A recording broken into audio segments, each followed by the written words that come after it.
it sometimes be like that, like where it do be like that.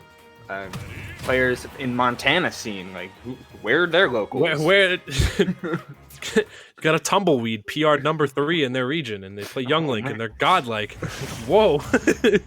Hey man, all you need to do is lick your controller, and you do damage with Young Link. So we got Tohru versus Pokelover46. We got Palu versus Minmin. I've heard of Tohru before, being kind of a well-renowned Palutena player since Smash 4. I can't say that I've heard of Pokelover46 though before. So I haven't seen them play, but I have seen them in the DNA chat more than once, and I think they're Minmin and Pichu, but they have they've really low faith in Pichu, so they've been practicing their Minmin. I'm not really sure how Minmin would do in this matchup, but it seems like it's on paper not great. On paper, it seems pretty tough, just because Palu's a character that can really deal with zoners. I'd call Minmin a zoner to some capacity, just because her game plan mostly revolves of giving you those hands from a distance. Yeah, you don't need projectiles to be a zoner. Yeah, so I think Palu has really no shortage of trouble dealing with that, just given how auto reticle works at kind of disrupting someone's tempo, depending on how far they are away from them. That being said, Palu's punish game up close is like one of the most lethal in the game. She can take you from 0 to 50 almost instantly with just one Nair train and stuff like that. So I don't know. You have to have like your defensive play on lock if you're going to play Minmin in this matchup.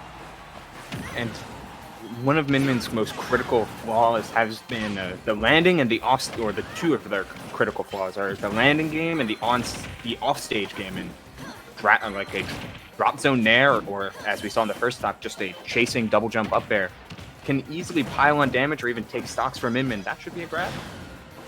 Gonna be getting off stage once again. Yeah, the thing, yeah, also Minmin's recovery, pretty big struggle.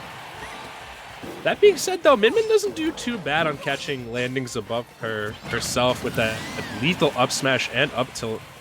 That's going to be the Megawatt, I think, coming out, cleaning up that first stock real nicely. So not too much of a deficit. I also know that Minmin can cheese stocks pretty early, just depending on how the opponent handles disadvantage.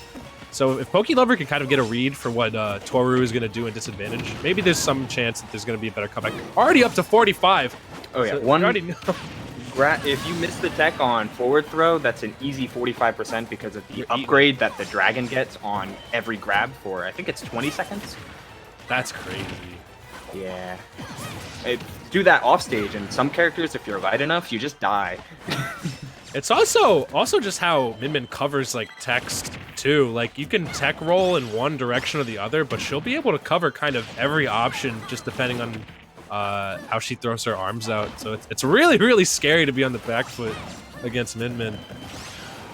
Yeah, Minmin dominates the stage better than perhaps any other character, and we see that with how Pokelover's trying to play this game. Like, they're dashing so far away because they know that they can dominate center stage even underneath one of these two platforms. And it seems that Pokelover has kind of abandoned their game plan of trying to combat far away and instead just waiting for Tohru to overcommit first. And that's kind of what's been benefiting them quite a bit. Like at the beginning, it looked like kind of a struggle, but Pokelover's brought Tohru all the way to last stock, and we're kind of approaching kill percent pretty rapidly. And oh, you really wanted that kill there if you were Tohru. Letting Minmin back on stage at 130, that little bit of extra rage that's potentially a little bit spooky. Love that tomahawk. Down throw fair killing. That's something I don't see every day. The DI on that down throw, not the greatest. So I think Tohru was able to kind of snag away that game one right there. But that was looking a little scary for Tohru. Their landings are getting caught pretty consistently, and Minmin racks on damage super duper quickly. She spills it like she spills ramen broth. It's for crazy. Real. I think, you know what, maybe Pokelover's DI was late. Like, they know, oh, Palu down throw, I have to DI out. Right. But then they ended up DIing out the fair instead of the throw. You gotta have those reactions on lock and ready. Because if you DI a Palu throw wrong, she's got a good amount of ways. Like if you DI in, she can get nice up air on you. If you DI even slightly wrong, she could bury you sometimes. Like, character still has grab combos. It's just obviously they're not true. Yeah, but it's still good.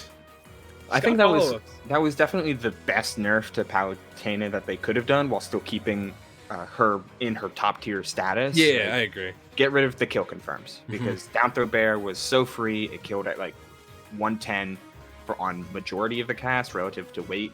But now she still doesn't struggle to kill at all. That's the thing. Like her moves, her aerials are still powerful enough to, and she's even still got a kill throw as well. So like that, just because you stripped away some of her confirmed tools, it doesn't like they really kept her super nice while eliminating a little bit of toxicity, I'd say.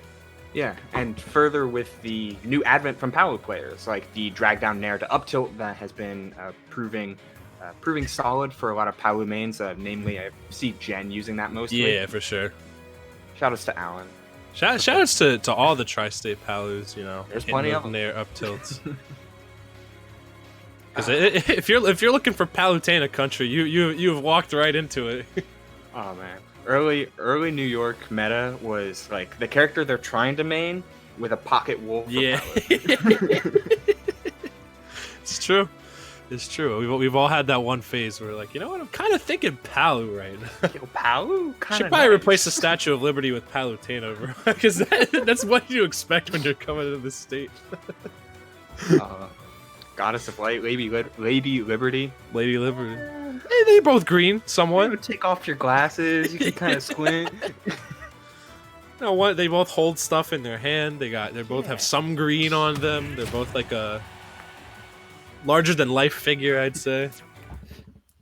Anyway, hopping into this game too right here. Okay, switching to Pichu. Okay, I like this counter pick actually quite a bit, just because the rats give Palutena a bit of trouble. And on this stage too, all the stars have seemed to align kind of for Pokelover right now. Yeah, the power of banning before character pick, banning stages and selecting them before character picks. Why would you ever let a rat go to FD? I'm sure Tohru wouldn't have preferred this. That's the thing, though. Also, I feel like I wonder what the bans were from Tohru, because a lot of people regard FD as Palu's worst stage. Not that it'll inhibit her super particularly, but a lot of people say that this is a stage that Palu players prefer not to go to a majority of the time. Might be a comfort pick for Tohru, though, honestly. Yeah, I mean, that's kind of the motif when you get to higher and higher levels of play. It's that sometimes stage charts don't actually match what you pick. Sometimes you might just like Battlefield or whatever stage have you in. You're dead. Oof. Snagged off the back with that thunder right there. Yeah, Pichu might be a baby, but they do be hitting hard. Pichu's the ultimate definition, along with Mewtwo, of glass cannon. Oh yeah, for sure. Lightest character in the game, but they'll kill you at the same percents they're gonna die at. That being sub 80. And you want that's honestly good. You want to have the lead with Pichu almost at all times, just because of the self damage that you receive, and how trading with Pichu is how a lot of other characters tend to deal with the trouble that this character gives them. That being said, though, that back throw is going to scoop up Pokelover, and that's going to be in stock right there for Tohru. And the hidden weakness of Palutena, especially in the rat matchup, is both Pichu and Pikachu, is a lot of Palutena's aerials are amazing when rising, thinking nair, thinking things like back air, but they're harder to space on a character as small as Pichu, even with his massive ears. So, yeah, it's true. If you're able to hit Pichu with the falling fair, you're good, qualified as a good Palu in my book, because that thing is hard AF to space, literally, because you have to hit it right before you hit the ground. Like, it's such a snap move with not a lot of active frames to it that you just got to make sure you're poking with it very nicely. Poke trying to hold center stage, not letting. Okay, but Tohru fights his way back in. And the roll back throw, the Palu classic, I dare say. Roll behind, grab, true combo. And that killed at like 100. Like, that is just how light Pichu is. And already a quick 56. This game has gone from favorable for Pokelover to pretty dire now. That dash attack catching landing super well. And that's scary. Oh yeah, like just breathing as Pichu is frightening at this percent. That's true. Might take some self damage from that. Oh man, I need my inhaler. Right now, though, one more. Yeah, that's gonna be it. So much mileage out of the explosive flame did Tohru get.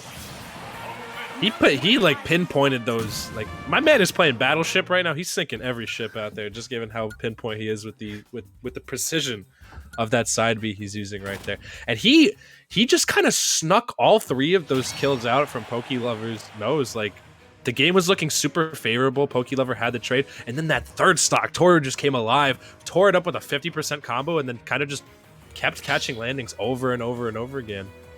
Yeah, especially on that last stock, like he really got a sense of how to handle when Pokelover is gonna be playing grounded, and compensated for that by rising his aerials from off stage. Like the initial combo came from a lead chop nair all the way across stage into 56% or whatever it was, and suddenly you have the advantage, you have the momentum, and dominoes fell from there.